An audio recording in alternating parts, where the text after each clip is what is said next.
Rohini sector 3 में आपको लेके आई हूँ दिलकश कांग्रेस के नेता से मिलवाने। आइए मिलते हैं नेताजी से।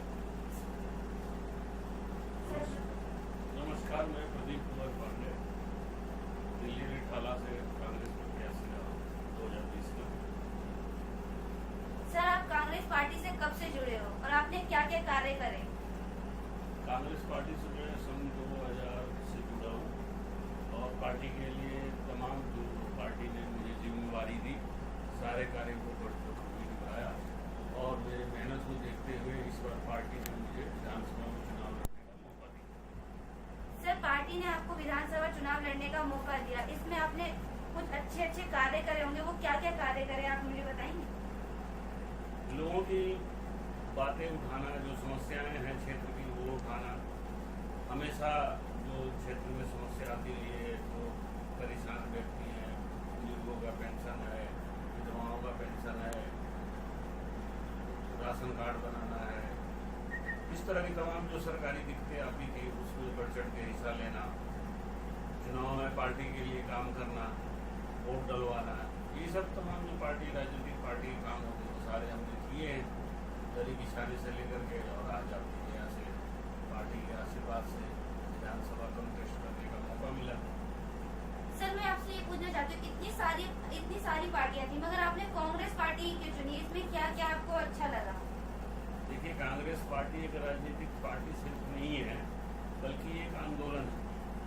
आपने देखा होगा जब अंग्रेज यहाँ राज करते थे, हम गुलामी के जंजीरों में बंधे हुए थे, तो उस समय एक ही पार्टी थी, कांग्रेस पार्टी, जो साउथ अफ्रीका में बैरिस्टर करमचंद गांधी जी थे, वहाँ से उठ खड़े हुए। हमारे नेहरू जी थे, पंडित जवाहरलाल नेहरू, देश में सबसे ज़्यादा आज़ादी के लिए जेल में गए। उसके बाद हमारे स्वर्गीय श्रीमती इंदिरा गांधी जी जो देश के लिए कुर्बान हो गई, उनको पता था, आईबी की रिपोर्टें थी कि ब्लू स्टार जो ऑपरेशन पे दस्तखत कर रही हूँ, इससे मेरी हत्या हो सकती थी, फिर भी उन्होंने अपनी जान की परवाह न करते हुए और आतंकवादियों को सफाया के लिए, देश हित के लिए फैसले किए। उसी तरह हमारे तेजस्वी स्वर्गीय राजीव गांधी जी थे, जो 18 साल में युवाओं को जो है वोट का अधिकार दिया, पंचायती राज को मजबूत करना।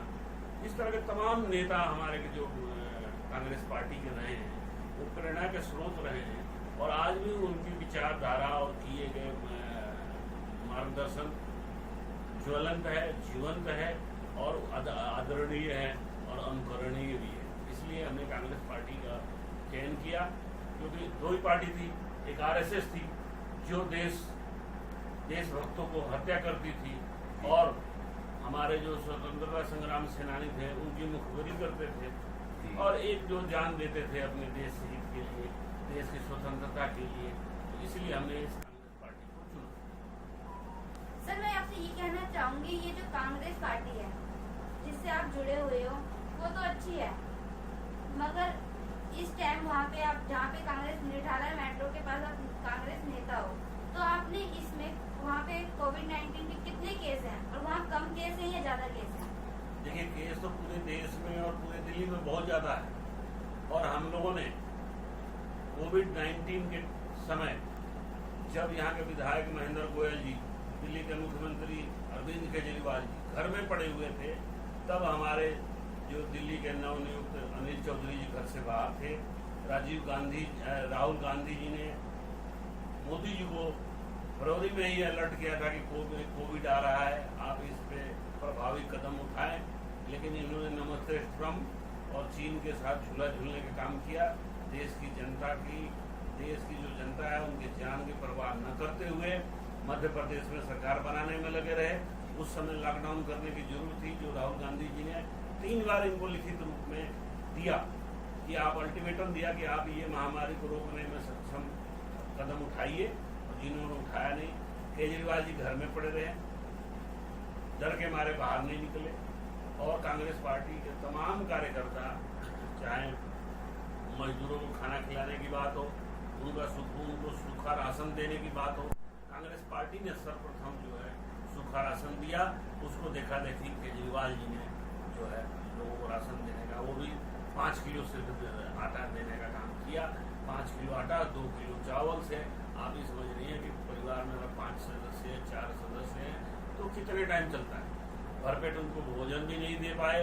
दवा की तो बात छोड़िए, दवा तो आज तक मोदी जी नहीं बनवा पाए। जिस कहते हैं 70 साल में कांग्रेस ने क्या किया, 70 साल में ऐसी ऐसी संस्थाएं दे दी जिसकी आज भी वो रिबन काट रहे हैं और आज भी उसी के बेस पे ICMR की कोविड-19 की जो वैक्सीन बनाने का काम कर रही है वो भी हमारे नेता स्वर्गीय पंडित जवाहरलाल नेहरू की देन है। एम्स जो सबसे ज़्यादा प्रभावी मेडिकल क्षेत्र में है वो स्वर्गीय जवाहरलाल जी का देन है। IIT, IIM सारे जो संस्थाएं, भाखड़ा, रिहंद बांध और न्यूक्लियर जिसके लिए वो आज परमाणु शक्ति जो भारत बनने जा रहा है वो हमारे राजीव गांधी, श्रीमती इंदिरा गांधी जी और जवाहरलाल नेहरू जी का देन रहा है और हमारे लाल बहादुर शास्त्री जी का भी देन रहा है। सर, मैं आपसे लास्ट और अंतिम सवाल ये करना चाहूंगी। आपको ये पता है कि कोविड-19 के कितने केस बढ़ रहे हैं, मगर जो हॉस्पिटल है उसमें सैनिटाइजर ज्यादा से ज्यादा यूज किया जाता है, भीड़ भाड़ कम लगाई जाती है। मगर मैंने जहाँ तक देखा है संजय गांधी हॉस्पिटल, वहाँ ना कोई सोशल डिस्टेंसिंग का पालन है, ना सैनिटाइजर है, ना कोई सोशल डिस्टेंसिंग है, कुछ भी नहीं है। इसके ऊपर में आप क्या बोलना चाहेंगे? देखिए, जैसा कि हमारी जो मौजूदा सरकार है, झूठों की सरकार है, वादा खिलाफी करते हैं, जो वादे करते हैं उस पर काम नहीं करते। इन्होंने देश की जनता की जान माल से कोई लेना देना नहीं है, अपनी राजनीति से। केजरीवाल जी राष्ट्रीय समाचार पत्रों में 2-3 पेजों का एडवर्टाइजमेंट दे रहे हैं। आज देखिए, कोविड महामारी है, हम देश में त्राही मची है, लोग अपनी जान के लाले पड़े हुए हैं, रोजी रोटी नहीं है, कारोबार नहीं है। 2 पेज का दिख रहे हैं। भूकंप आए तो आपको क्या करना चाहिए और क्या नहीं करना चाहिए। ये सिर्फ पैसा, जहाँ सरकार पब्लिक के लिए काम करती है, पब्लिक को दवा की जरूरत है, पब्लिक को हेल्थ की जरूरत है, वो उन्होंने नहीं किया। सिर्फ विश्व स्तरीय दवा और चिकित्सा व्यवस्था और एजुकेशन व्यवस्था का ढिढोरा पीटते रहे। आपने भी देखा, कोविड में जनता त्राही कर रही थी। किसी हॉस्पिटल में जाइए, वहाँ जो है भर्ती नहीं लिया जा रहा था। तो कांग्रेस ने मांग की, कांग्रेस ने धरना दिया कोविड में भी कि आप पेशेंट को मना नहीं करोगे। फिर भी केजरीवाल सरकार की आंखें बंद और कान बंद थे। जनता, मैं खुद बता रहा हूँ, दिल्ली पुलिस का एक SI मेरे पास आया, परिवार की कोविड से त्रस्त थे। मुझे 6 घंटा लगा, 6 घंटा उसको भर्ती करवाने के लिए। कभी हॉस्पिटल कहे कि आप कोविड वहाँ चेक करा के आइए तब मैं भर्ती लूंगा, कोई कहे कि हॉस्पिटल जो है इसमें कोविड का इलाज ही नहीं होता। तो तमाम तरह की, नरेला में रहता था, बवाना इंडस्ट्रियल एरिया में पोस्टिंग थी और मेरे रिठाला विधानसभा के कई जो मरीज बेचारे परेशान हुए, कितने कोई जान गई। ये सारा दायित्व सरकार की थी कि ईजी गोइंग में जो है हेल्थ की व्यवस्था वो चेकअप होनी चाहिए थी। जो जहाँ पेशेंट जा रहा है उसको भर्ती लेना चाहिए था और उसकी स्थिति को देखते हुए भले कोविड सेंटर में ट्रांसफर करते, लेकिन हॉस्पिटल को मना नहीं करना चाहिए थे, जो इन्होंने मना किया। इन्होंने एक भी 6-7 साल इनको राज करते हो गया, एक भी नया हॉस्पिटल नहीं बनाया। दिनों दिन पॉपुलेशन इतनी दिल्ली की बढ़ती जा रही है, उसके हिसाब से अनुपात में एक भी हॉस्पिटल नहीं बनाया, एक भी स्कूल नहीं बनाया, एक भी कॉलेज नहीं बनाया, एक भी फ्लाईओवर नहीं बनाया, एक भी रोड नहीं बनाई, एक भी नाले नहीं बनाए। जो कांग्रेस ने बना के दिया था उसकी मरम्मत तक नहीं करवा पा रहे हैं। आपने देश देखा है कि दिल्ली में पहली बार, ये लोग कहते हैं, केजरीवाल भी कहते हैं और मोदी जी भी कहते हैं, कांग्रेस ने 70 सालों में क्या किया। इन्होंने 7 सालों में दिल्ली में आपने देखा कि जल भराव की स्थिति में 2 दिल्ली की नागरिक की जान चली। हमारे मुख्यमंत्री जी ने एक बार भी वक्तव्य नहीं दिया, स्टेटमेंट नहीं दिया, किसी अफसर की रिस्पॉन्सिबिलिटी नहीं फिक्स हुई, सब आयाराम गयाराम हो गया। आपने देखा सफाई कर्मचारी के लिए मोदी जी ने, केजरीवाल जी ने कहा कि मैं 1 करोड़ रुपया दूंगा, जो संक्रमित होकर सफाई कर्मचारी चाहे पुलिस वाला संक्रमित होकर मरेगा उसको मैं 1 करोड़ रुपया दूंगा। आज हम लोग दिल्ली प्रदेश के अध्यक्ष चौधरी अनिल जी के नेतृत्व में आज धरना मुख्यमंत्री के घर पे देके आए हैं कि 38 सफाई कर्मचारी हमारे कोविड संक्रमित होकर मरे हैं, उनको तुरंत जो है 1 करोड़ रुपया जो देने का आपने वादा किया है वो दिए दें, प्लस उनके घर में एक परिवार में आपने कहा था कि नौकरी दूंगा, वो नौकरी दें। और बीजेपी से मांग कर रहा है कि 4-4 महीने पे सिर्फ 1 महीने की तनख्वाह जो सफाई कर्मचारी को मिल रही है, बेचारे वो 4 महीना कैसे अपने खर्चा चला रहे होंगे, आप समझ रही हैं।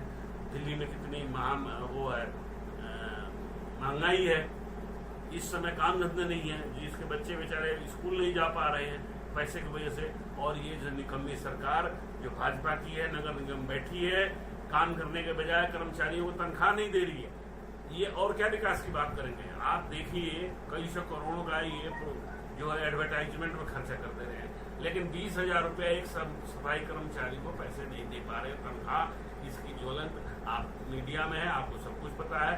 मैं एक भी तथ्य और असत्य बात नहीं बोलूंगा, ये सब प्रमाणिक बातें हैं, रिटर्न में है, आप भी समझ रही हैं। तो मैं केजरीवाल सरकार निकम्मी सरकार है और बीजेपी की जो नगर निगम है वो निकम्मी सरकार है। आपने देखा थोड़ी भी बारिश होती है दिल्ली में जल भराव की स्थिति आ जाती है। ये किसी नाले की सफाई नहीं किए, किसी रोड का मरम्मत नहीं किए, ये त्राही रिठाला विधानसभा में आप जाइएगा तो लगेगा कि आप बिहार के जो इंटीरियर 10 साल पहले जो बिहार का रोड की स्थिति होती थी, आज रिठाला विधानसभा में है। आप खुद रिठाला विधानसभा में रहती हैं, आप जाके देखिए कौन सी रोड पे पानी नहीं है, कौन से रोड पे खड्डा नहीं है, कौन से रोड पे गंदगी नहीं है। ये हमारे निगम पार्षद यहाँ के जो विधायक लड़े भी हैं और निगम पार्षद थे चेयरमैन मनीष चौधरी जी, इन्होंने भी नाली की सफाई नहीं करा पाए। लोग जाते हैं नगर निगम में कि मेरी नाली और रोड की सफाई करवा दीजिए, तो ये लोग कहते हैं कि केजरीवाल कराएंगे। केजरीवाल जी के पास, विधायक जी के पास जाओ तो कहते हैं नगर निगम भाजपा के पास है। ये दोनों के बीच में जनता त्रस्त है, ये दोनों मस्त हैं और कुछ नहीं कर रहे हैं, अपना जो है आनंद ले रहे हैं। सरकार को जो काम होना चाहिए, पब्लिक के सुख दुख में खड़ा होना चाहिए, वो नहीं हो रहे हैं और इसी मांग को हम लोग लेकर आगे चल रहे हैं। जय। तो सर मैं आपसे ये कहना चाहूंगी, दिल्ली सरकार बहुत ढीली हो रही है, तो ठीक है आगे मिलते हैं हम आपसे। जय हिंद जय भारत।